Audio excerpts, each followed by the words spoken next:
Bienvenue sur D'Homme à Homme. Dans ce podcast, je donne la parole à des hommes qui, de leur sensibilité, s'expriment dans le monde d'aujourd'hui.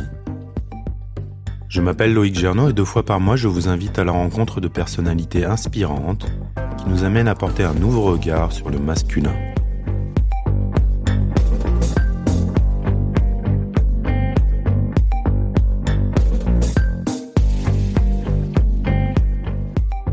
Ces dernières années, l'image de la masculinité est sans cesse questionnée et redéfinie, et on observe les hommes souvent tiraillés entre force et sensibilité, pouvoir et vulnérabilité. Dans cet épisode, nous plongeons au sein de cette dualité avec Romain Clamaron, coach de leader et homme de cœur. Romain nous entraîne dans une danse avec l'ombre et la lumière, où nous partageons sa vision sur la place de l'homme dans une société en perpétuel changement. Il nous évoque avec sincérité sa propre quête d'équilibre, du dépassement de ses peurs, et de comment il s'est réconcilié avec son masculin tout en embrassant sa part de féminin. On explore, à travers ses expériences et son expertise, pourquoi s'engager dans une démarche de développement personnel et investir sur soi n'est pas seulement libérateur, mais fondamental dans ce monde qui vit à 100 à l'heure. Être un homme, aujourd'hui, c'est aussi oser se regarder dans le miroir, reconnaître ses failles et ses forces, et peut-être trouver une paix loin des tourbillons extérieurs. Alors si vous vous demandez comment cultiver cet équilibre dans l'ère actuelle, Romain pourrait bien avoir quelques clés à vous proposer. Bonne écoute.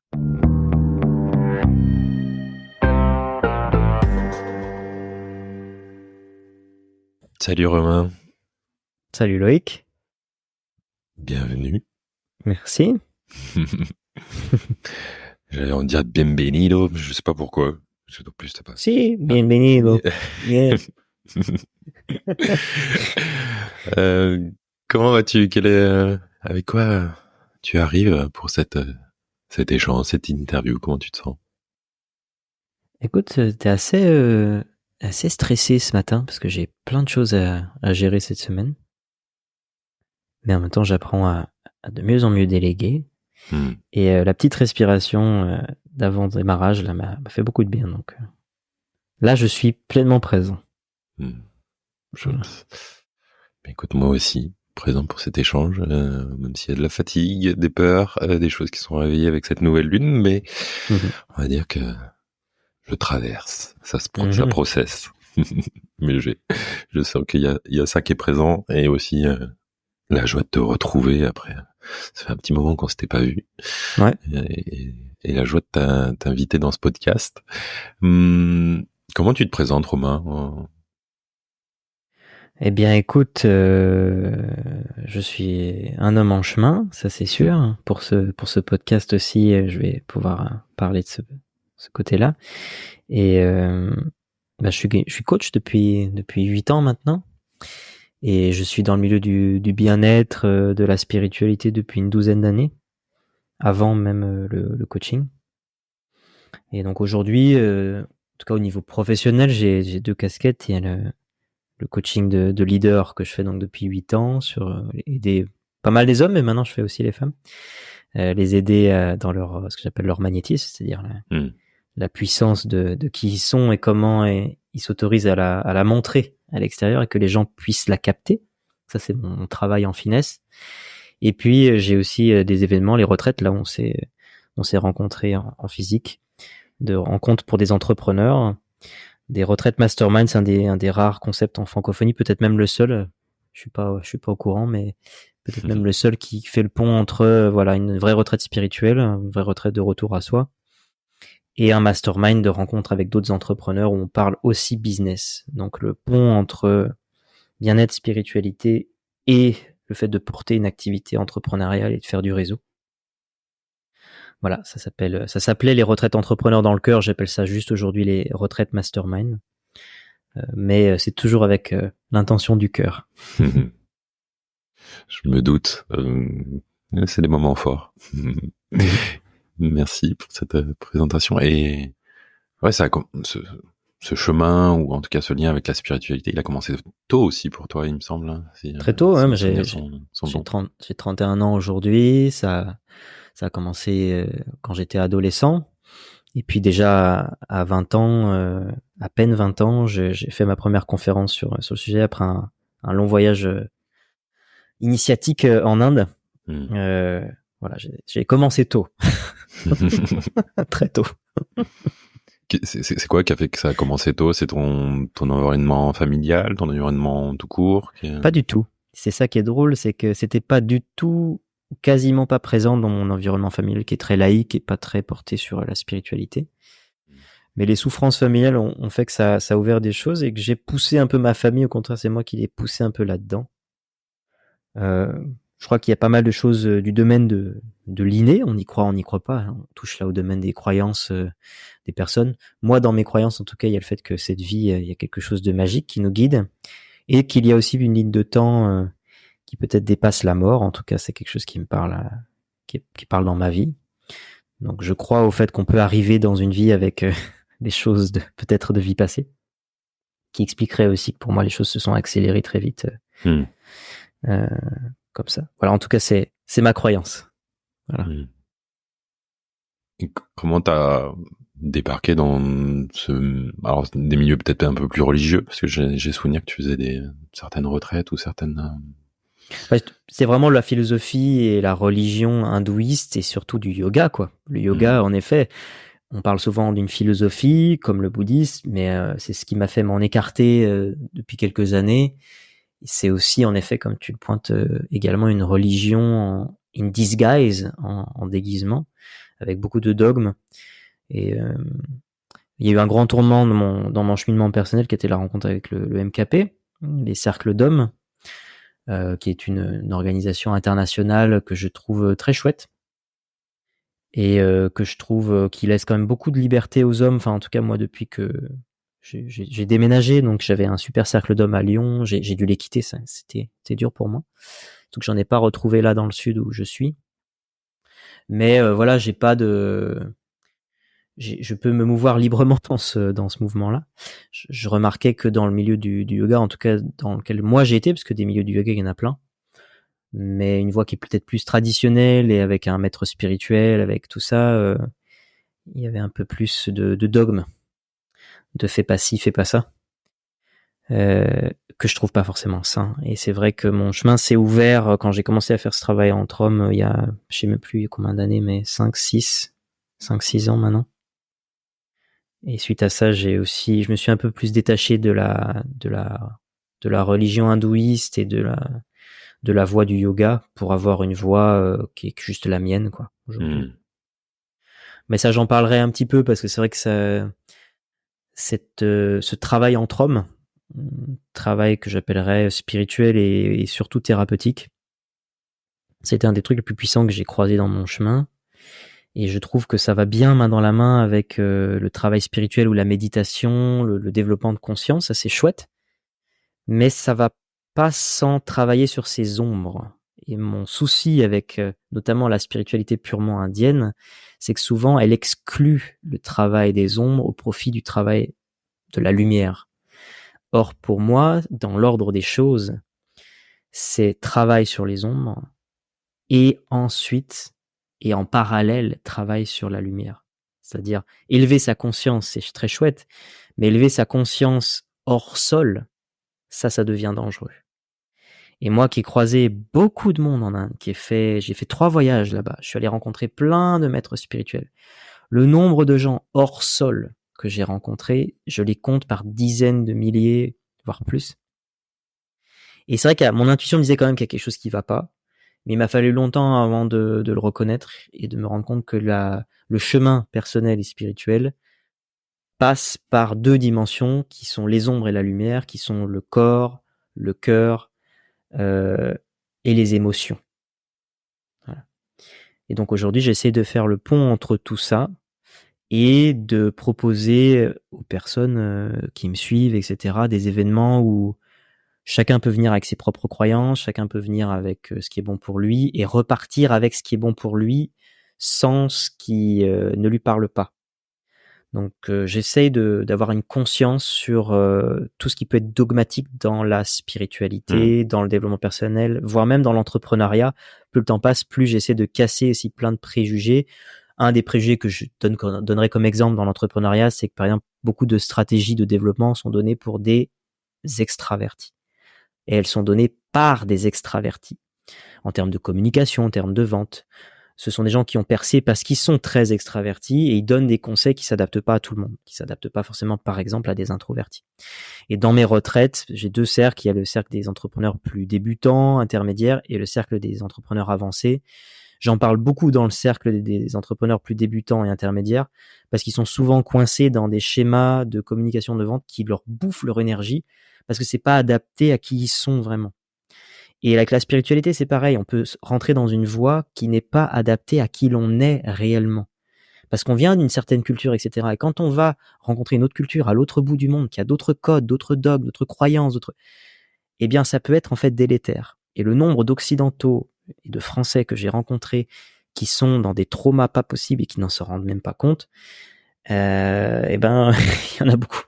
Il y en a pas mal. Bon, voilà un petit peu pour parler de ça. Ouais, il y a plein de choses sur lesquelles j'aimerais rebondir. Ah bah vas-y, fonce. Ouais, bien sûr, mais on va y aller. Du coup, on va y aller petit à petit. Déjà, j'ai envie de te demander, c'est quoi la spiritualité en fait pour toi? Comment tu la définis? Je dirais que c'est la reconnaissance qu'il y a quelque chose de magique dans la vie. Donc une dimension peut-être plus subtile que juste ce qui apparaît devant nos yeux. Une connexion à plus grand que soi. Ouais, si je devais parler en quelques mots, je dirais juste ça. Dans tout ce que tu as dit, moi ce que j'aime chez toi, c'est cette recherche d'association entre le business et le spirituel, de montrer que les deux sont pas incompatibles et plutôt complémentaires. Aujourd'hui, dans notre société, de façon générale, les gens, mais peut-être plus particulièrement les hommes, c'est facile d'investir dans quelque chose de matériel, dans faire des prêts pour des logements, pour de l'immobilier, pour une belle voiture ou pour plein de choses. Mais investir en soi, ça a l'air d'être quelque chose encore de compliqué et peut-être d'abstrait, ou je ne sais pas pourquoi aujourd'hui on a du mal à investir dans l'être. Aïe, aïe, aïe. Et particulièrement les hommes. Là, pour le coup, on va pas pouvoir se cacher derrière ce fait. Puisque statistiquement parlant, on le voit dans les stages de bien-être, de développement personnel, spirituel, ils sont encore majoritairement fréquentés par des femmes. Les coachings, la thérapie est encore malheureusement majoritairement investi par des femmes. Donc, on le sait, il y a un pépin au niveau du masculin là-dessus. Et j'aimerais tout de suite un peu, peut-être, donner de la nuance sur ce propos, parce que pour moi, il y a toujours de la nuance. C'est aussi quelque chose, pour moi, d'inné chez l'homme.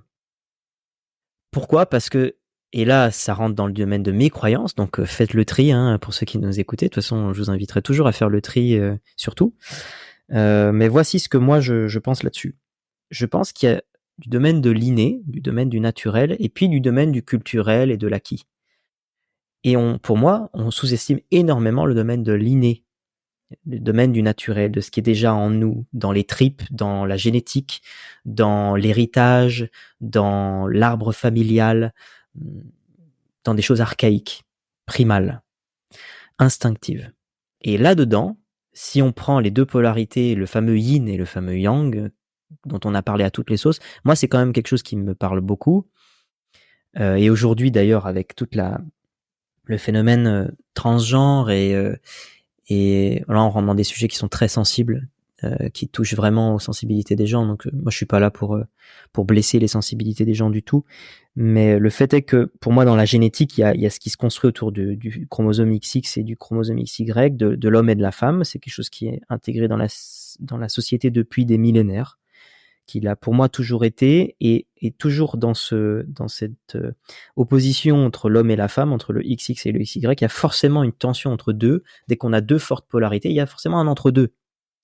C'est pour dire que l'entre-deux existe, évidemment. Il y a plein de gens qui de tout temps se sont sentis entre ces deux polarités. Et ça, c'est normal. Mais c'est une minorité aussi. Et aujourd'hui, j'ai l'impression que la société veut pousser cette minorité à en devenir une majorité, et que beaucoup de gens qui devraient, depuis leur inné, pouvoir finir par se retrouver et se sentir bien dans leur polarité à eux, finissent à cause de traumas, à cause d'une culture qui pousse maintenant, selon moi, à s'échapper de la nature. Leur mal-être, en fait, va leur faire perdre la conscience de leur inné et à remettre en cause la théorie du genre et plein de choses qui, pour moi, sont du domaine de l'inné. Tout ce que je vous dis, c'est que mes croyances. Hein. Après, c'est aussi mon expérience. Et donc, dans mon expérience, plus le temps passe, plus le garçon très sensible que j'ai été, très féminin, retrouve son masculin aussi.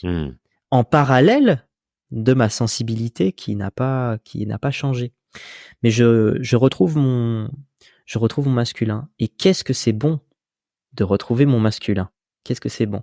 Et dans mon masculin, il y a une capacité, j'en reviens sur le sujet principal que j'avais lancé. Dans mon masculin, il y a le fameux yang. Et le yang, c'est porté vers l'action, c'est porté vers le faire, et c'est un peu moins porté vers l'être. Alors que dans le yin, dans ma croyance en tout cas, c'est une énergie qui de base est plutôt portée sur la réceptivité et donc sur l'être. Je vous recommande d'aller voir une amie à moi qui s'appelle Bettina de Pau, qui est une dame qui a beaucoup de maturité, qui a beaucoup parlé sur ces sujets, qui avait fréquenté un grand nom de la psychologie, comment il s'appelle, qui avait travaillé sur la relation père-fille, mère-fils, quelqu'un de très connu, je ne me rappelle plus de son nom, il m'échappe à l'instant, mais bon, ceux qui nous écoutent, vous allez certainement le retrouver si ça vous intéresse, ces dynamiques-là entre hommes et femmes. C'était un des experts francophones sur ces thématiques. Elle a beaucoup travaillé avec lui, donc Bettina de Pau, P-A-U-W. Elle en parle pas mal aussi. On partage cette vision-là de ce qui est du domaine de l'inné chez l'homme et la femme et de ces dynamiques. Et donc, on a une dynamique de plus être sur l'émission que la réception. Et donc, ça expliquerait aussi, en effet, qu'on est plus porté sur le faire et sur investir sur la matière, donc sur des bagnoles, sur des belles choses, et un peu moins sur l'être. Voilà. Maintenant, le fait est que les consciences évoluent et qu'on est dans une période où le yang va essayer de se réintégrer avec sa partie de yin aussi, et que le yin va aussi retrouver sa juste partie de yang. Le problème, c'est quand le yin s'éteint et cherche à se mettre dans une polarité yang, et le problème, c'est quand le yang s'oublie et cherche à se mettre dans une polarité yin. Et ça, pour moi, c'est le problème de la société actuelle et je te parlais du mot, le mot est faux, mais c'est le fait d'émasculer les hommes, on pourrait appeler l'émasculinisation. Mais les hommes qui oublient leur énergie masculine.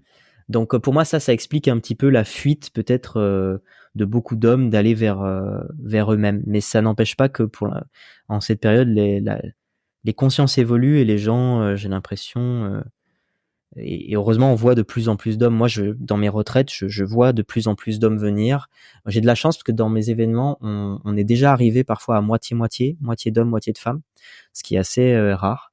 Et en règle générale, on est sur un 2/3, 1/3. Donc c'est plus que juste un homme présent dans un stage de bien-être, comme je l'ai vu plein de fois. Oui. Bon, j'ai fait un peu un tour dans plein de directions. Je tendance à être en arborescence, mais voilà. C'est ok. Et peut-être qu'il y a effectivement cette thématique sensible sur laquelle on reviendra peut-être après. Comment on fait pour investir en soi? Et est-ce que du coup de cette inné, tu penses que c'est quand même possible pour un homme de... Ben oui, c'est possible à partir du moment où justement il s'ouvre un tout petit peu à sa partie yin et qu'il reste solide sur sa partie yang. Et bien de se rendre compte que quand on n'investit pas sur soi, c'est souvent aussi un problème d'estime de soi. On investit sur quelque chose qui nous paraît avoir de la valeur. Par exemple, j'investis dans une belle maison, c'est parce que je vois la valeur de cette belle maison. Et souvent, quand on n'investit pas sur soi, c'est que dans les ombres, on ne voit pas encore la valeur de qui l'on est. Et ça vaut pour hommes comme pour femmes. Mais le fait est que, peut-être dans la culture, là pour le coup on va parler culture, les femmes entre elles, de par aussi le patriarcat, ont eu plus cette culture de prendre soin d'elles pour plaire aux hommes, hein. Donc il y a quelque chose de toxique derrière évidemment, mais en même temps on est sur le plan terrestre. Le plan terrestre c'est c'est beaucoup d'ombres qui jonglent avec la lumière. Donc ce qui est toxique est en même temps structurant pour la société à un certain niveau. Mais donc les femmes, en effet, pour plaire aux hommes, se sont passées une culture de prendre soin d'elles. Or, les hommes, c'est pas le cas, c'était prendre soin de la famille dans l'archétype. Hein. On parle vraiment au niveau archétypal. Donc, je prends soin de la famille, je suis un homme. Je prends soin de moi et puis évidemment des enfants et des tâches qui me sont allouées. Et du coup, je suis aimé. Je suis belle, je suis aimé. Et pour l'homme, je suis responsable, je suis aimé. Donc évidemment, comme je l'ai dit, il y a plein de choses toxiques derrière tout ça, mais en tout cas, ça a structuré beaucoup la société et aujourd'hui, on essaie de se défaire de ces parties toxiques. Mais ça explique un petit peu mieux pourquoi les hommes aussi ont moins le réflexe d'investir sur eux, moins que les femmes. Toi, comment tu fais pour investir sur toi? Ouais. Je pense que de base, ouais, mon côté féminin est quand même bien présent. Donc j'ai eu plus eu le réflexe. Mais pour mes clients, j'ai des hommes qui ont peut-être plus de yang qui viennent vers moi. C'est souvent que la vie leur est passée dessus à un certain niveau. J'avais une phase de coaching où j'avais eu 3 hommes d'affilée qui étaient venus vers moi. Ils avaient tous les 3 42 ans et tous les 3 vécu ils étaient pile en fait dans leur crise de la quarantaine. Ils venaient de se séparer. Et en fait, ils étaient en quête d'eux-mêmes. Ils voulaient se retrouver leur valeur, justement, parce que leur estime d'eux-mêmes avait pris un coup avec la séparation, avec la fameuse crise de la quarantaine. Ils se remettaient en question. Et donc, quand on est en phase de remise en question, que la vie nous a challengé un petit peu, c'est le moment où souvent, la question d'investir sur soi se pose. J'ai vécu ces difficultés. Je vais prendre soin de moi un petit peu. Et heureusement qu'on a ça, et c'est les sages, les vieux sages qui disaient ce qu'on vous apprendrait pas par la sagesse, vous l'apprendrez malheureusement par la souffrance. C'est très vrai. C'est très vrai. Oui. Donc ceux qui nous écoutent, évidemment, peut-être que il était temps de ne pas passer par la voie de la souffrance pour cette fois-ci et de vous dire voilà, en ce moment dans ma vie, qu'est-ce qui déconne et quel type d'investissement sur moi serait nécessaire. Pour moi, il y a des types d'investissements qui sont fondamentaux. Pour moi, coaching / thérapie, c'est fondamental. Et c'est fondamental pour tout être humain sur cette planète. C'est pas quelque chose à prendre quand on va mal. Moi, c'est ce que je croyais avant. Et puis, je croyais aussi que le travail spirituel allait me suffire. Mais en fait, il me suffisait pas. C'est pas qu'on est incomplet de base. C'est qu'on a des œillères. C'est différent. Pour moi, on est tous complets. L'être humain, il a été fait, il est parfait comme ça. Mais on a tous des œillères sur nous-mêmes. Et d'avoir le regard de l'extérieur, et un regard expert si possible, ça nous aide énormément sur notre chemin. Et c'est une preuve d'humilité de pas penser qu'on s'auto-suffit à 100% pour son développement personnel et spirituel. Or, moi, j'ai eu cette croyance jusqu'à comme j'ai dit, le MKP, c'est venu tard dans ma vie. Et la thérapie, en fait, c'est venu au même moment. Et avant ça, je croyais que je m'auto-suffisais sur mon cheminement spirituel. Or, après, je suis tombé de haut. Je me suis rendu compte que non, pas du tout. Voilà. Et encore aujourd'hui, j'investis. J'ai tous les 15 jours, là, j'en suis à 130 plus séances de thérapie. J'ai eu la chance de tomber sur quelqu'un qui vraiment est génial et m'emmène pas juste dans ma tête, parce que c'est le problème de la psychanalyse. Oui, bien sûr. Je pense je donne l'exemple de Fabrice Lucchini, même si ça a beaucoup évolué, mais quand on regarde les vieilles interviews de lui, où il passait à la télé, où il racontait, je crois c'est vie privée, vie publique, où il racontait que ça faisait 20 ans qu'il était en psychanalyse et qu'il était encore hyper plein de traumas en fait. Et justement, ça c'est le problème de la thérapie qui s'intéresse à comprendre les problèmes et qui s'intéresse pas à les faire libérer dans le corps. C'est là que ça se passe, la vraie guérison. Et c'est là que le MKP et le travail entre hommes m'a énormément impressionner. Il y a tout ce qui est du domaine du shadow work, le travail des ombres. C'est un peu la même chose. On peut se rendre compte que quand on travaille en collectif et dans le corps, en quelques minutes seulement, on peut libérer des traumas qui sont engrammés depuis, pour moi, 30 ans, pour des hommes de 40 ans, 60 ans. J'ai vu des hommes de 70 berges libérer des choses qui se traînaient depuis 70 ans. J'ai vu des choses miraculeuses. Et ça, c'est le travail dans le corps. Et heureusement, aujourd'hui, avec les consciences qui évoluent, le travail dans le corps est un peu plus mis en valeur. Le travail spirituel, comme je le disais, c'est chouette. Mais le travail au niveau cellulaire, énergétique et corporel, c'est dans le corps. Et là, c'est très, très puissant.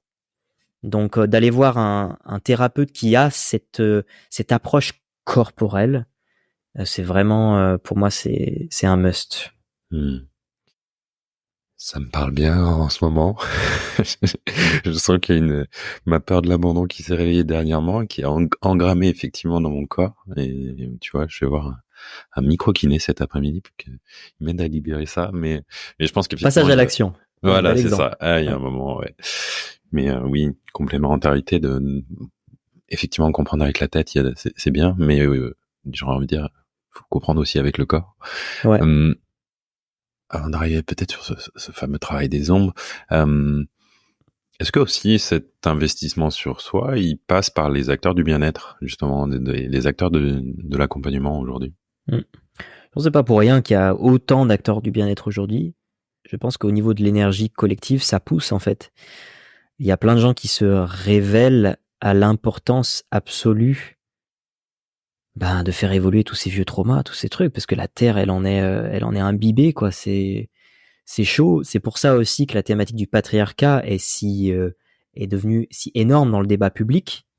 En France, ça reste encore un débat important, mais pas de première garde. En Amérique, on le sait, hein, ils ont quelques années d'avance sur nous sur les thématiques sociales. Eux, c'est des débats, mais énormes. La question du genre, la question du patriarcat, du féminisme, du masculinisme, ça a pris des dimensions énormes. Moi, je suis beaucoup le YouTube américain, donc je vois tout ça. C'est assez fou. Et pourquoi ? C'est parce que je pense que ça pousse là dans le subtil. Voilà ma théorie. Je pense que dans le subtil, ça pousse beaucoup à ce que les vieilles blessures se guérissent, que les violences qui ont été faites sur les femmes guérissent, et que aussi on part pas dans l'autre opposé qui serait que justement on passe à un matriarcat sur un patriarcat, qu'on passe à un matriarcat toxique qui est masculin et qui parce que il y a de ça aujourd'hui. Moi en tout cas j'observe ça sur les réseaux, par exemple de comparer les souffrances, de dire que les femmes ont plus souffert que les hommes. Ça c'est vraiment un des grands leitmotifs du féminisme, et je vais le dire cash, hein, et là c'est que mes croyances. Ça veut pas dire que Loïc aussi pense ça, parce que je le dis à son podcast. Moi, je pense personnellement que on ne peut pas comparer les souffrances entre les hommes et les femmes. C'est ridicule. Je vais t'appuyer là-dessus. Je partage. Tant qu'on sera dans une comparaison, quelle qu'elle soit, de toute façon, une souffrance, elle est pas perceptible, on peut pas la mesurer. Oui. Tu vois, c'est comme dernièrement, j'étais sur la thématique de la rupture, une rupture amoureuse, par exemple, juste ce sentiment-là.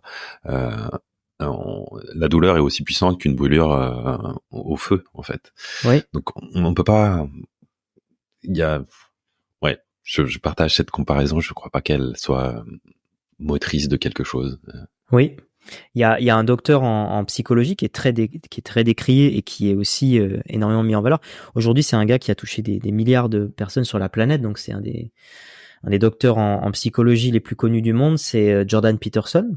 On en parle assez peu en francophonie, mais au niveau US, c'est énorme. Jordan Peterson, il a pris des positions assez fermes là-dessus, ce qui lui a valu un grand clash. Je suis pas du tout en accord avec plein de choses qu'il peut dire, mais en tout cas sur son approche psychologique, il a beaucoup défendu aussi les hommes là-dessus, de dire que voilà, on peut pas comparer, de dire qu'il y a eu beaucoup plus de souffrance du côté des femmes que des hommes. Historiquement parlant, c'est complètement faux. Bref, et au niveau de la psyché aussi, c'est pas valable, en tout cas en des termes scientifiques, au niveau des travaux qui se sont faits sur la psyché. Mais aujourd'hui, moi j'ai eu des conversations à table. Je me rappelle il y a encore pas si longtemps. C'était il y a quoi, il y a 2 ans et demi, 3 ans. Je me rappelle avant d'être en couple, j'étais en date avec une fille et où elle m'a dit dans le blanc des yeux, ta souffrance et la souffrance des hommes est inférieure aux souffrances de la femme. Tu pourras me dire tout ce que tu veux. Et elle l'a affirmé sans preuve, sans rien. C'était juste au niveau émotionnel de juste dire, tu ne peux pas dire ça. La souffrance des femmes est supérieure aux hommes. Point à la ligne. Alors évidemment, là, il n'y a pas de débat, il n'y a pas de preuve, il n'y a pas de fait, il n'y a pas de... Il y a pas tout ça, et c'était l'émotion qui parlait. Et moi, ça me touche. Je suis pas du genre à non plus aussi jeter la pierre. Je comprends d'où ça vient. Je vois le niveau de violence qui a été fait par les hommes sur les femmes historiquement. Et si je prends moi juste mon histoire familiale, si je vois une histoire horrible, je sais que mon arrière-grand-mère, elle s'est tuée sans le vouloir en essayant de s'auto-avorter parce que mon arrière-grand-père gérait très certainement très mal la contraception et c'était un gars qui était très chaud et c'est une histoire horrible, horrible, horrible, horrible, horrible. Et ça, c'est arrivé à plein de femmes. Donc évidemment que ça ressort aujourd'hui. Évidemment que ça ressort aujourd'hui. Toutes les affaires de MeToo, toutes les affaires d'abus par des hommes qui ont du pouvoir au niveau sexuel, c'est en train de ressortir. On sait qu'une femme sur 5 a vécu des abus. Maintenant, heureusement, on sait aussi qu'il y a plein d'hommes qui ont vécu aussi des abus sexuels parce que c'est pas juste un problème de femmes. Mais quand même, statistiquement parlant, c'est plus des femmes qui ont vécu ça. Et c'est énorme et c'est monstrueux. Et tout ça, c'est des choses qui étaient dans les ombres, qui étaient cachées, extrêmement toxiques, qui étaient du domaine du secret. Et heureusement, aujourd'hui, c'est en train de sortir, de se libérer. Mais je vois, moi, parce que je le vois en coaching, je fais faire du travail assez profond aux gens qui viennent me voir. J'essaie de les aider à libérer des choses. Donc, comme je le disais, au niveau du corps. Et waouh, parce que j'ai beaucoup de clientes. J'ai moitié-moitié. J'ai environ moitié-moitié d'hommes et moitié de femmes. Et waouh, c'est énorme ce qui a libéré sur toutes ces thématiques. Ouais, et puis tu parlais de niveau cellulaire tout à l'heure, engrammé. Ouais, en tout cas, moi dernièrement, j'ai fait une libération de lignée en termes de violence subie de mes ancêtres. Ouais. Parce que j'ai eu un arrière-grand-père qui a eu un inceste. Ouais. Peut-être ma grand-mère qui a eu quelque chose. C'est comme si en fait, de toute façon, on avait toutes ces agressions en nous et que de toute façon, il nous appartenait de libérer maintenant et de faire la paix avec tout ça. Oui. Alors je sais plus, on est parti. Et je sais plus si t'as répondu à cette question sur le fait de, oui, que ce soit de revaloriser finalement dans le milieu aussi du bien-être ce côté de l'accompagnement, en fait, que ça a de la valeur, en fait, d'amener les gens à une transformation. Et de pas négliger, parce que tu en parles, donc je fais un écho sur le travail de la lignée. Moi, c'est vrai que j'ai remarqué que dans mon travail, en fait, chaque énergéticien, chaque coach, chaque thérapeute aborde la guérison avec son propre axe. Moi, un de mes gros axes, c'est le travail sur la lignée, justement. Ce que j'appelle, moi, l'arbre familial et la charge qu'il peut y avoir, ce qui peut empêcher un leader, un entrepreneur d'être dans son rayonnement, dans son magnétisme. Ça va souvent être des poids qui peuvent être portés aussi de manière générationnelle. Et donc, je fais faire un gros travail aux leaders qui viennent chez moi de libération, des poids du papa, de la maman, des arrières grands-parents, etc. Et donc de la lignée de l'arbre familial. Et là-dessus, c'est énorme, les libérations en quelques minutes.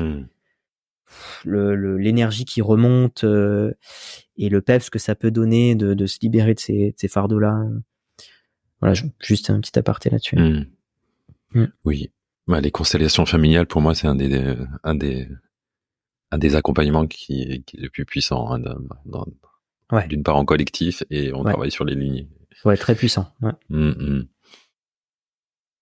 Les ombres, c'est quoi les ombres, Romain?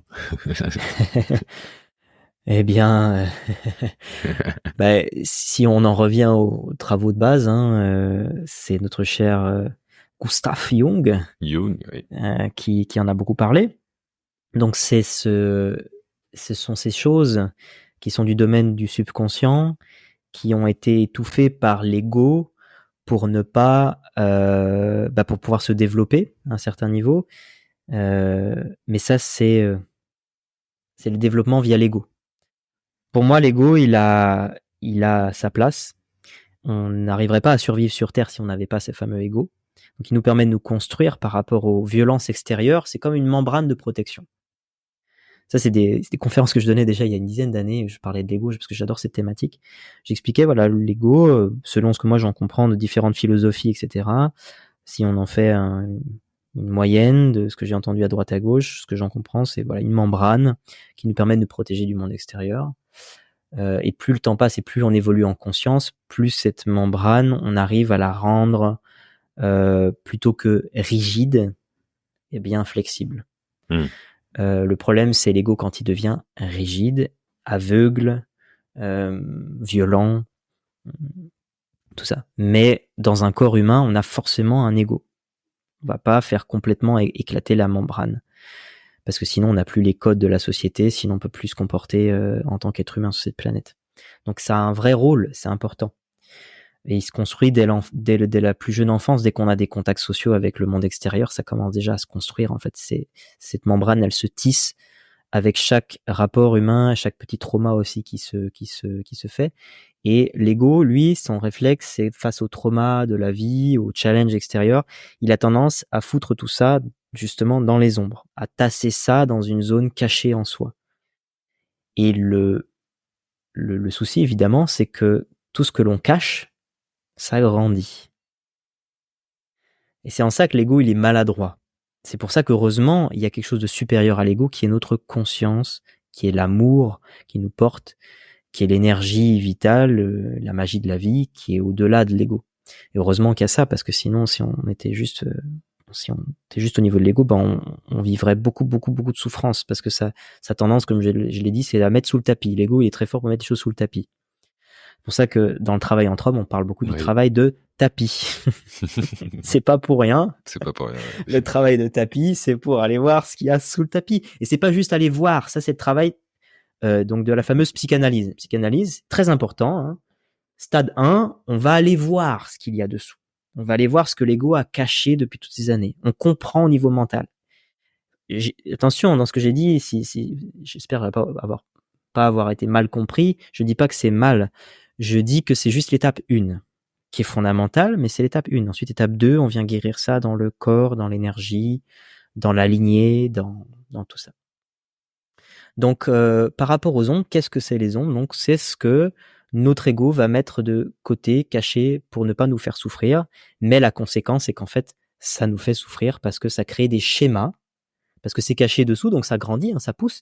Tout ce que l'on met sous terre, eh bien, dès que c'est sous terre, dans un milieu sombre, etc., humide, eh ben, hop, qu'est-ce qui va se passer? Ça va grandir, hein, ça va fleurir, et ça va donner des pousses qui sont pas forcément très bonnes pour soi.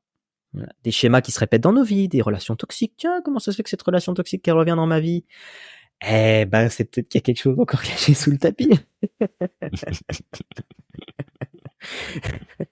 Et donc, le fameux travail des ombres, c'est niveau 1, faire aller voir ce qui est caché sous le tapis, pouvoir nommer les ombres, pouvoir les conscientiser.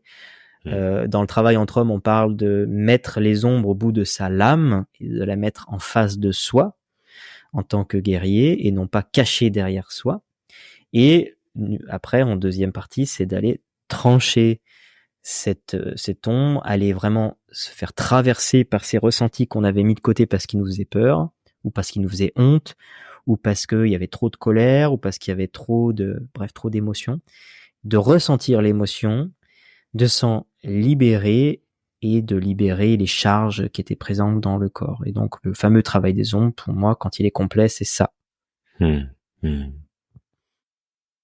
toi, le MKP, il t'avait visité quoi comme ombre? Tu dis que t'étais plutôt un homme yin, donc j'imagine que c'est une titillé. Oh oui. Oh yeah. Oh putain, ça c'était bon ça. Alors évidemment, le travail de MKP, c'est un travail qui est confidentiel parce que ça permet si on veut aller faire l'initiation, de pas savoir trop au niveau du mental et de pouvoir le vivre pleinement. Donc c'est pour ça, j'en parlerai pas dans les termes de confidentialité, mais je peux parler quand même de comment moi je l'ai vécu. Que ça t'a fait. Et ouais, en effet, d'arriver avec toute cette énergie yang que je sentais, ça m'a énormément confronté, ça m'a fait peur. Parce que quand on est face à un homme qui est à l'aise avec sa masculinité, c'est très confrontant avec tous les endroits où on est soi-même pas à l'aise avec sa masculinité. Et moi, il y avait plein d'endroits où j'étais pas à l'aise avec ma masculinité, et donc ça m'a fait énormément peur, ça m'a confronté, ça m'a mis full dans mes ongles. Donc ouais, je suis allé goûter à ma peur du masculin qui est dangereux pour moi. Il y a tout ce que j'avais pas travaillé vis-à-vis de mon père, qui m'avait fait peur dans mon enfance. Et donc ensuite, ça a été de me réapproprier cette puissance en moi. Et là, j'ai eu accès à une source d'énergie énorme qui était cachée.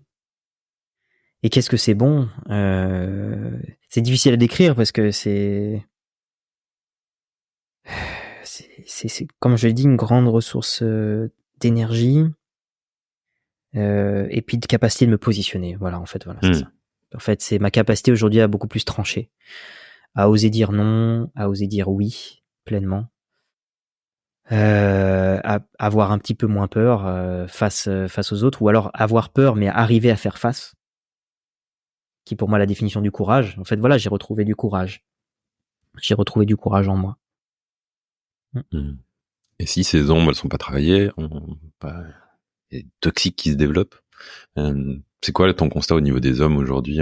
Tu l'as déjà un peu évoqué à travers tout ce qui a été dit jusqu'à présent, mais sociétalement parlant, aujourd'hui, on en est où? Est-ce que ça bouge et il y a des choses qui sont chouettes et peut-être des dérives dans lesquelles on est en train d'arriver qui sont pas forcément souhaitables pour la suite, en fait? Bah, c'est le fameux thème du masculin toxique qu'on voit, on le voit partout. Et la dérive de ça serait de couper l'homme. Si je dois résumer, c'est ça. Le problème à vouloir déconstruire l'homme, c'est de couper l'homme. Le mot déconstruire, il est dangereux. Je le dis direct. Oui. Le mot déconstruire, psychologiquement parlant, n'importe quel expert en psychologie vous le dirait, déconstruire, attention. L'être humain, il n'est pas très très très stable de base. Il cherche à se construire. Donc, le propos qui devrait être mis en avant de manière politique, c'est pas pour rien peut-être qu'il est mis en avant d'ailleurs du côté de la déconstruction. Pour moi, on devrait parler de reconstruction ou de construction d'un masculin sain et d'un féminin sain. Mais surtout pas de déconstruction de l'homme ou déconstruction de la femme. Ça, c'est dangereux. Donc la dérive, elle est là. La dérive, elle est là, c'est de vouloir déconstruire des gens, de pointer du doigt la virilité. La virilité, il y a une partie toxique et il y a une partie qui est très saine, attention. Sans virilité, l'homme n'a pas d'érection. Comment on fait sans érection? Je sais pas. Bonne question. Après, on va faire dans des petites éprouvettes. Ça va être super fun. Ça va être super fun. L'érection et l'énergie masculine, elle est beaucoup liée à sa testostérone, et la testostérone est liée à la virilité. Et quand on dit que la virilité, la masculinité est toxique, eh bien, on va couper la testostérone des hommes. On sait qu'il y a eu une énorme déperdition de testostérone au fur et à mesure des générations. C'est assez énorme, du fait aussi qu'on a moins d'activité physique. Donc on est plus mental, on s'est coupé du corps. Donc pour moi, il faut distinguer les comportements toxiques que des hommes peuvent avoir, qui peuvent être liés à un certain niveau à la testostérone, mais dans le fait, c'est culturel. C'est un homme qui décide d'être violent de X manière. De mettre ça sous le coup de la testostérone, ce serait une excuse. C'est un choix. On peut avoir un haut niveau de testostérone et avoir un masculin qui est sain, qui est tranchant, qui est vrai, qui dit oui, qui dit non, et qui respecte les autres. Donc, c'est là où est la subtilité. Est-ce qu'on met le bébé avec l'eau du bain, on jette le bébé avec l'eau du bain, ou est-ce qu'on jette l'eau du bain et on garde le bébé sain? Voilà pour moi l'enjeu aujourd'hui entre féminité et masculinité. Un enjeu énorme. Ce que tu évoques aussi, ça me fait penser à la colère. Pour moi, j'aime bien faire le distinguo entre colère et frustration. J'ai l'impression qu'on a englobé les deux dans le même, et qu'aujourd'hui, on n'a plus le droit d'être en colère. Tu vois, parce que la colère est associée à la violence, et du coup, on perd cette énergie de colère qui vient de notre centre là, de notre bassin, et qui est motrice en fait, qui nous amène à aller de l'avant, à l'affirmer, à de l'action, à dire non, à se positionner comme tu disais. À se respecter, c'est énorme. C'est énorme. Ça me fait penser à un exercice que j'avais fait. C'est très intéressant parce que j'avais fait venir un des gars qui a fait venir, enfin c'est le gars qui a fait venir le MKP en France, un gars pour qui j'ai énormément de respect, un homme qui a une sensibilité énorme et un masculin tranché. Enfin, pour moi, il incarne vraiment tout ce que j'aime dans le travail entre hommes, c'est-à-dire un homme qui a rouvert son cœur, parce que c'est ça en fait le problème chez les hommes, et ce que les femmes en fait critiquent chez l'homme, c'est les hommes qui ont le cœur fermé en fait. C'est eux qui les font souffrir. Donc notre travail, c'est de rouvrir son cœur, et donc cet homme-là, il m'a beaucoup inspiré parce que je l'ai vu avec un cœur grand ouvert sur ses émotions et pour les autres, et en même temps une capacité à un tranchant, une capacité à être là, à être intègre. Et donc je l'ai vu faire un exercice, je l'ai fait faire intervenir dans un séminaire pour des jeunes de 18-30 ans, et il nous a fait faire un exercice. C'était fascinant, et il allait un petit peu loin. Des fois ça arrive aussi quand on facilite des choses, des fois on va peut-être un peu trop loin, et c'est un exercice où du coup il y a des personnes qui sont statiques, qui ont un petit cercle autour d'elles, et il y a d'autres personnes, l'autre moitié du groupe, qui courent un peu dans l'espace, qui marchent vite, et qui à un moment donné décident d'aller directement vers une personne, face à une personne, et l'autre, elle doit dire stop. Et l'instruction, c'était que si pour ceux qui courent, qui se déplacent dans l'espace, si vous entendez bien le stop, que vous le sentez, vous vous arrêtez. Mais si vous le sentez trop faible, eh bien vous continuez. Donc t'imagines bien, ça a été challengeant. Et ce qui était évidemment touchant de voir, c'est que il y avait des hommes qui avaient de la difficulté vis-à-vis de ça, mais là où ça a été le plus difficile, et où il y a eu une personne qui en a pleuré, où c'était dur pour elle, c'était une femme. Et pour moi, ça m'a permis de voir à quel point, en effet, pour les femmes, ça peut être dur de travailler le yang, et de poser son stop, avoir sa connexion à sa colère, et parfois à se respecter. Et alors là, je vais aborder un sujet qui est très très sensible. C'est le sujet de l'abus des hommes sur les femmes. Et archaïquement parlant,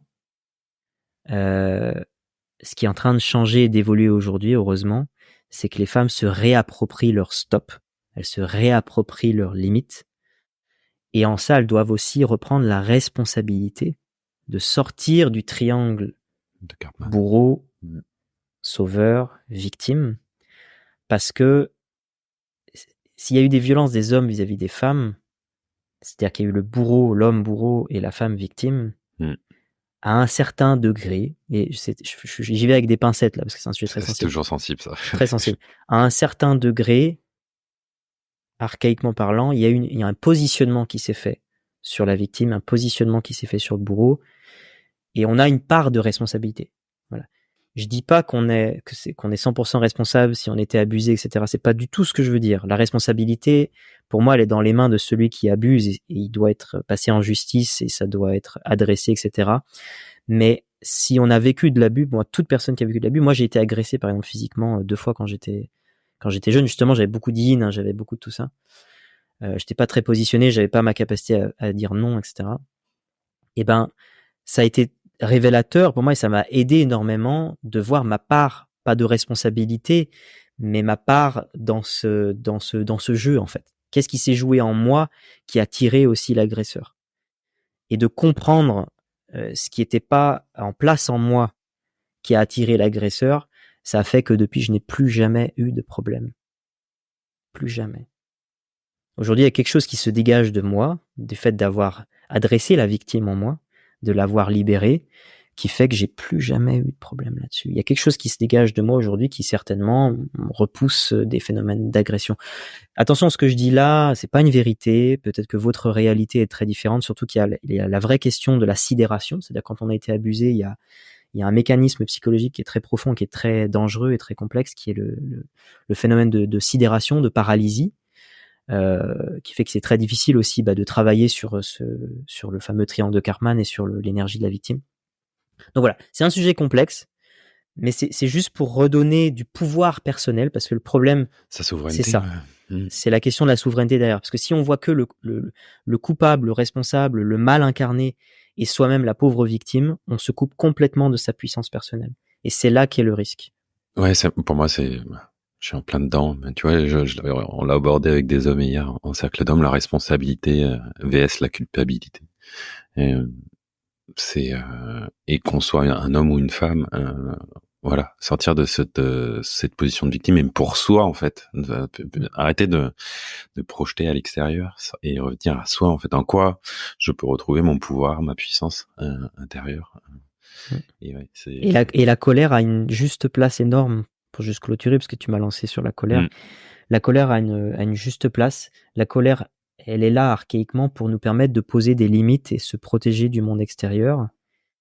Mais elle n'est pas là pour, en effet, violenter les autres, assouvir sa domination, etc. Enfin, elle peut être utilisée pour ça, mais peut-être l'endroit où elle est juste, c'est dans le fait de poser ses limites, savoir dire stop, savoir dire non. L'énergie saine de la colère.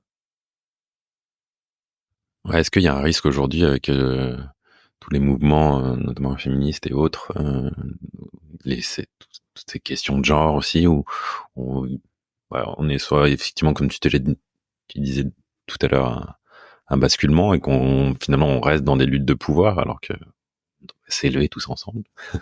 Oui. Et j'ai perdu ma question. Et qu'est-ce que je veux dire? Mais là, t'as juste parlé de lutte de pouvoir. En tout cas, tu pointes le bon mot, mais en fait, caché derrière la lutte de pouvoir, il y a des souffrances qui n'ont pas été adressées. Pour moi, le mouvement féministe qui dessert le mouvement féministe, qui dessert en fait, parce que pour moi, j'aime même pas, le mot féminisme, ça me parle pas. Pour moi, il y a une cause de la femme. Il y a une cause du rapport de force. Il y a une cause d'adresser les phénomènes de patriarcat. Il y a une cause de tout ça, mais féminisme, en tout cas, tout ce qui est en isme, en ist, il y a quelque chose qui se cache derrière qui est pas forcément bon, qui est justement, est-ce qu'on se rend compte d'où ça part, tout ça? C'est quoi le but de tout ça? C'est quoi le but du féminisme? C'est quoi le but du masculinisme? C'est quoi le but de ces mouvements? Est-ce que c'est en effet d'écraser l'autre, de lui faire payer pour ce que l'on a vécu? Ou est-ce que c'est de trouver un équilibre et surtout de protéger les individus et de guérir le poids du passé et de passer à autre chose, justement, de pardonner et d'avoir une société harmonieuse? En fait, moi, je pense que l'objectif, dans le fond, c'est qu'on ait une société harmonieuse qui se passe bien. On a des chouettes rapports où les personnes qui se retrouvent pas dans les genres ont une place, ou ceux qui trouvent que la femme a été, qui mettent en avant le fait que les femmes ont été abusées, qui soient entendues. Mais le but derrière, c'est pas qu'on se positionne en victime, en bourreau ou en sauveur. Le but, c'est qu'on sorte de ce vieux triangle qui appartient aussi au passé. Donc, le piège dans ces luttes de pouvoir, c'est en fait de continuer le vieux triangle, le vieux schéma. Mais qui est juste un changement de positionnement, que les chaises musicales tournent, quoi. Exactement. Et là, c'est le piège. Le piège. C'est très juste ce que tu viens de dire, que les chaises musicales tournent. Et en amont aussi de cet épisode, tu parlais d'intégrité chez les hommes notamment aujourd'hui. Qu'est-ce que tu constates? Eh ben, je crois que beaucoup de femmes, comment dire, beaucoup de femmes souffrent de ça, mettent en avant ça. J'ai un ami, Guillaume Andreux, vous pouvez aller voir sur les réseaux aussi, c'est très intéressant. Il a complètement percé sur les réseaux sociaux là, c'est dingue. Il a des centaines de milliers de vues. Pourquoi? Parce qu'il parle, il parle des rapports hommes-femmes, et puis il parle de toutes les blessures qui sont cachées derrière. Et puis il en parle dans des termes très simples, qui touchent les gens, qui parle vraiment des difficultés. Et je vois beaucoup de femmes en souffrance dans ces posts qui répondent et qui critiquent les hommes, et à juste cause aussi beaucoup. Et je pense que ce qui est critiqué chez l'homme, c'est beaucoup en effet son manque d'intégrité, c'est l'homme futile qui consomme de femme en femme, c'est l'homme que si derrière manque d'intégrité, j'entends aussi manque d'engagement.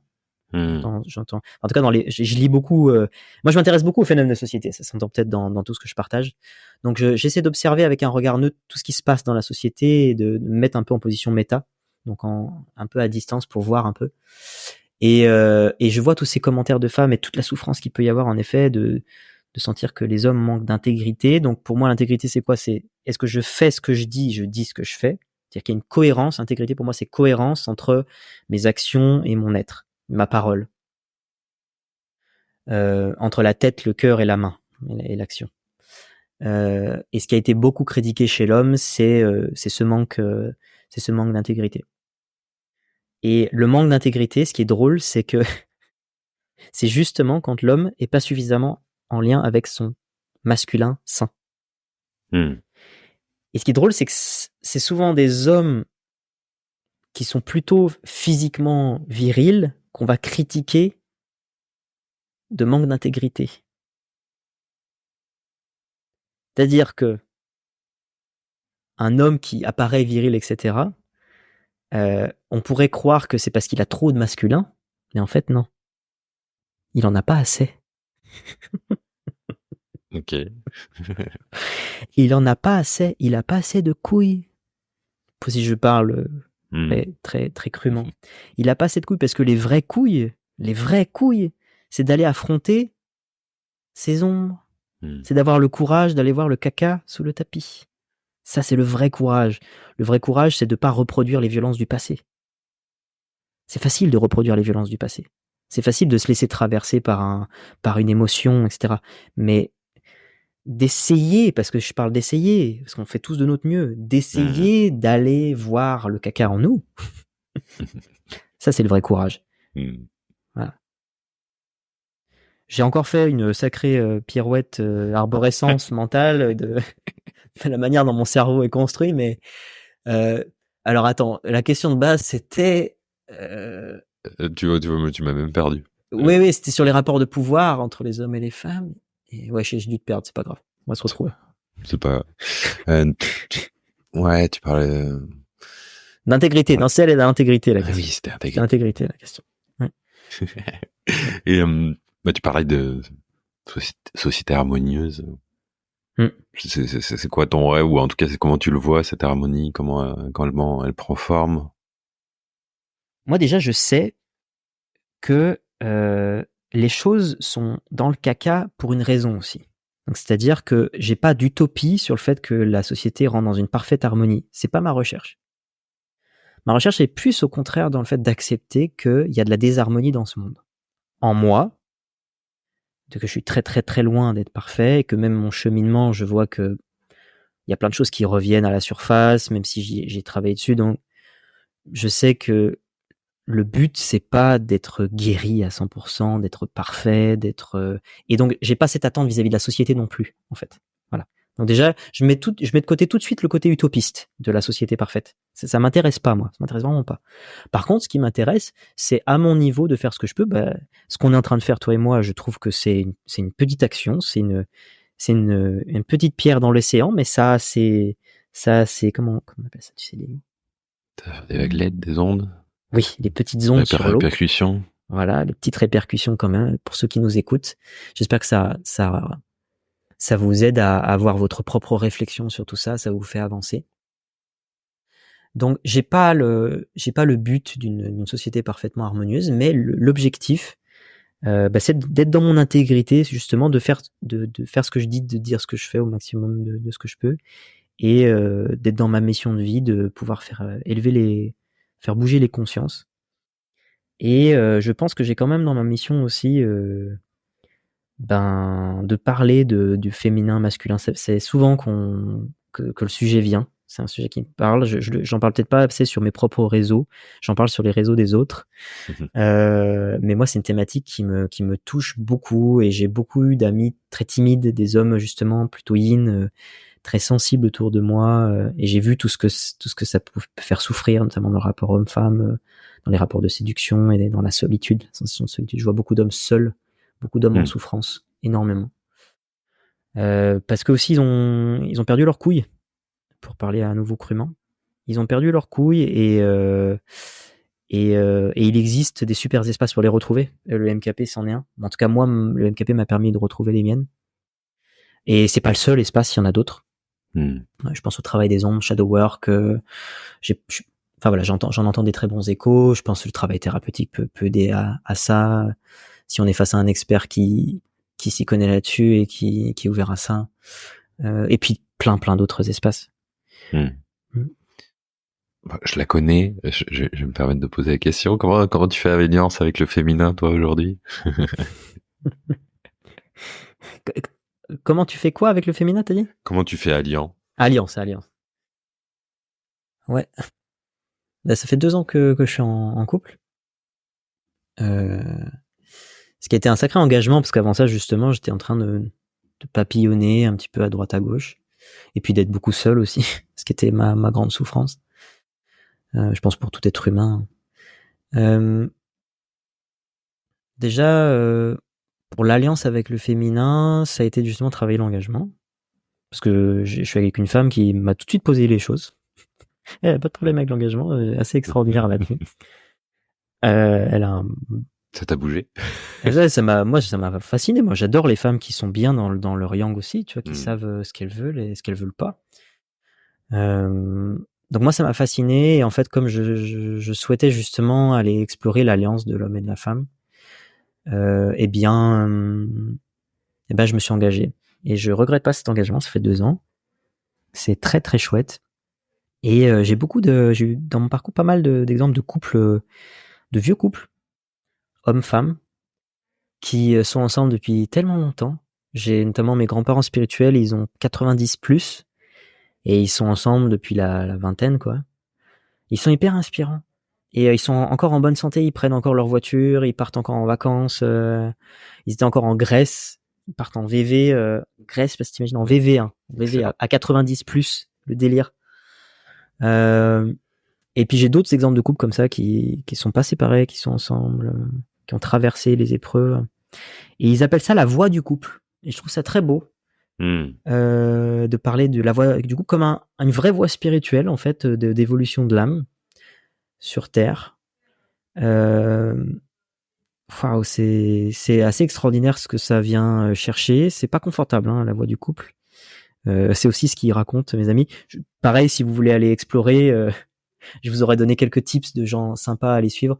Alors eux, ils sont pas trop sur les réseaux sociaux, mais vous pouvez les trouver. Ça doit être Émerveillance, leur page Facebook Émerveillance.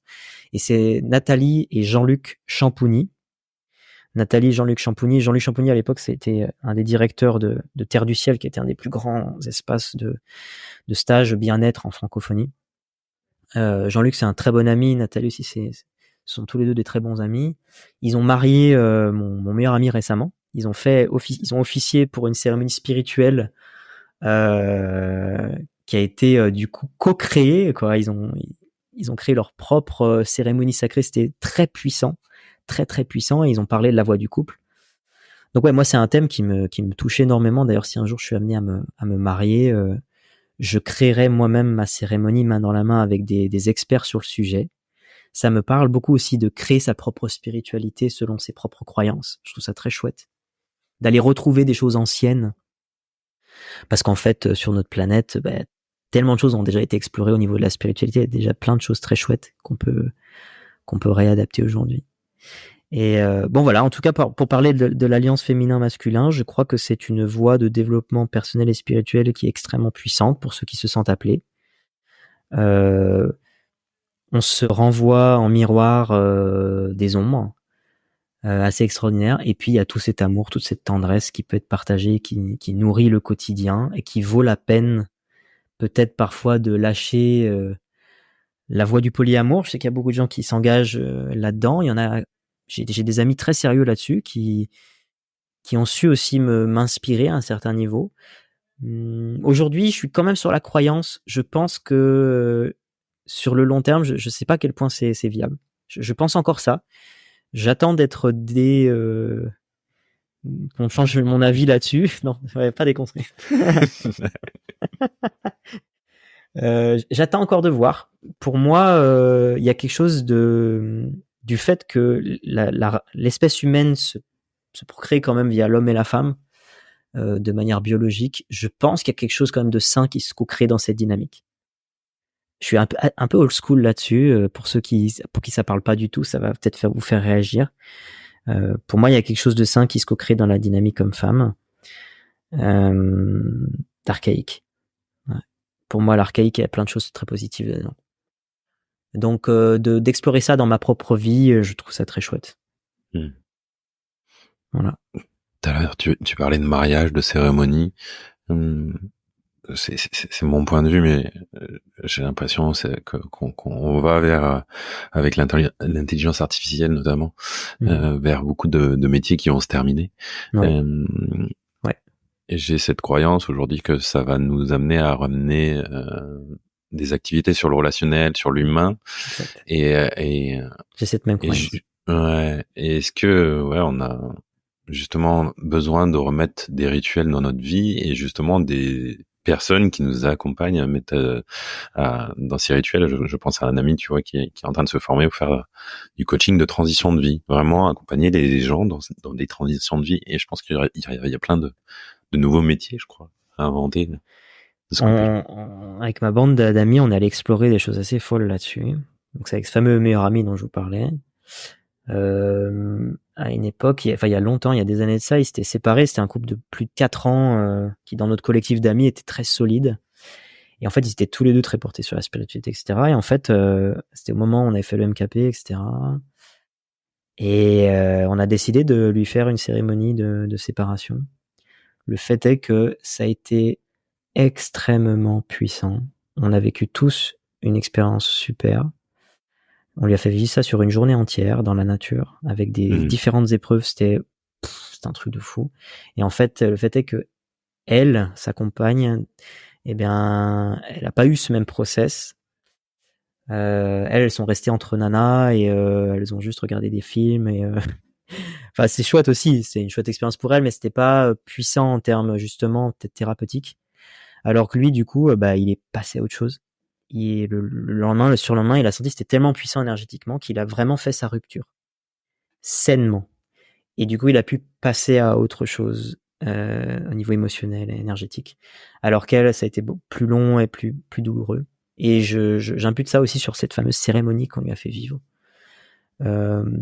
Pareil, je vois la cérémonie de mariage qu'il a eue là, très belle, très puissante. Je vois tout ce que ça pourra construire dans leur couple.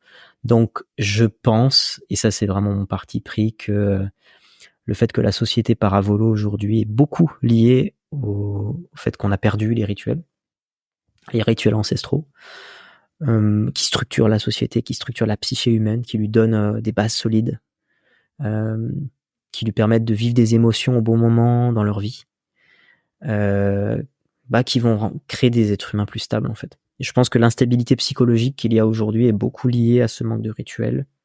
Ouais, ça c'est ma croyance et mon expérience. On arrive bientôt à la fin. C'est quoi être un homme pour toi aujourd'hui? C'est la grande question. Être un homme pour moi aujourd'hui, c'est de comprendre ma biologie, déjà juste. Être dans mon corps d'homme, d'essayer de me le réapproprier avec ses particularités.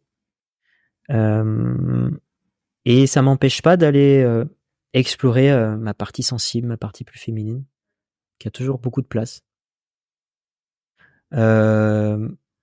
Pour moi, le travail qui est proposé par le MKP et plein d'autres cercles d'hommes correspond bien à ça, mais j'y mets un bémol, c'est que j'ai vu, je suis allé voir certaines vidéos qui m'ont un peu choqué de certains cercles d'hommes où au contraire je vois qu'il y a une fuite du masculin encore. Il y a une fuite de l'inné, du naturel. Je vois des hommes qui sont plus en fuite de leurs ombres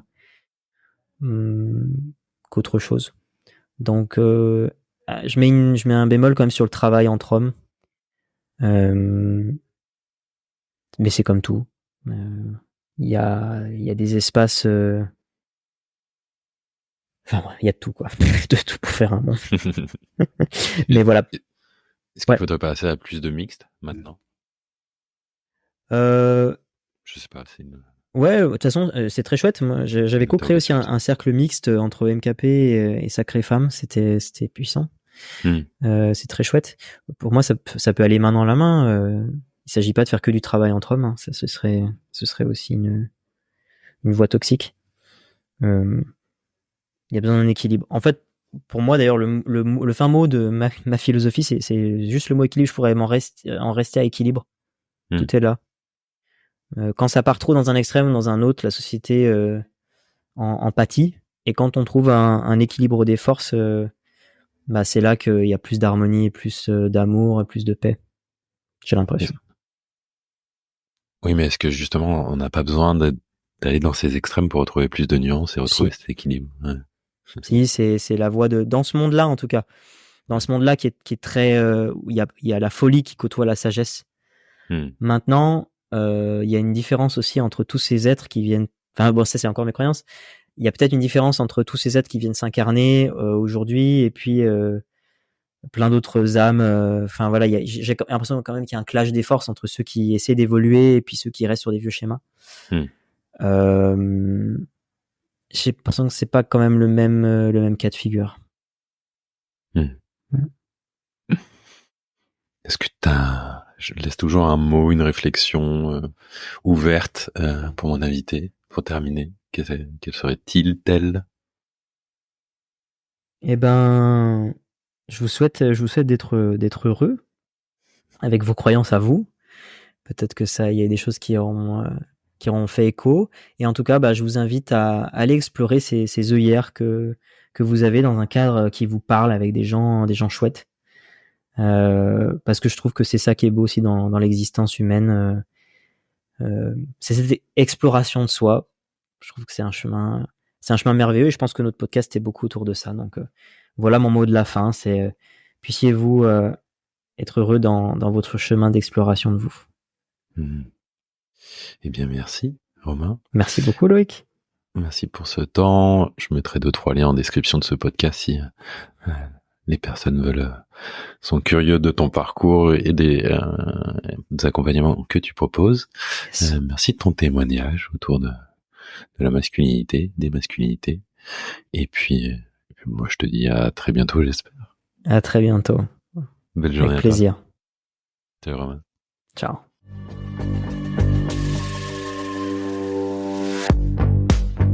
Merci d'avoir écouté cet épisode. Si vous avez aimé, n'hésitez pas à en parler autour de vous, ainsi qu'à le partager sur vos réseaux sociaux. Vous pouvez aussi donner une note sur votre plateforme de podcast préférée.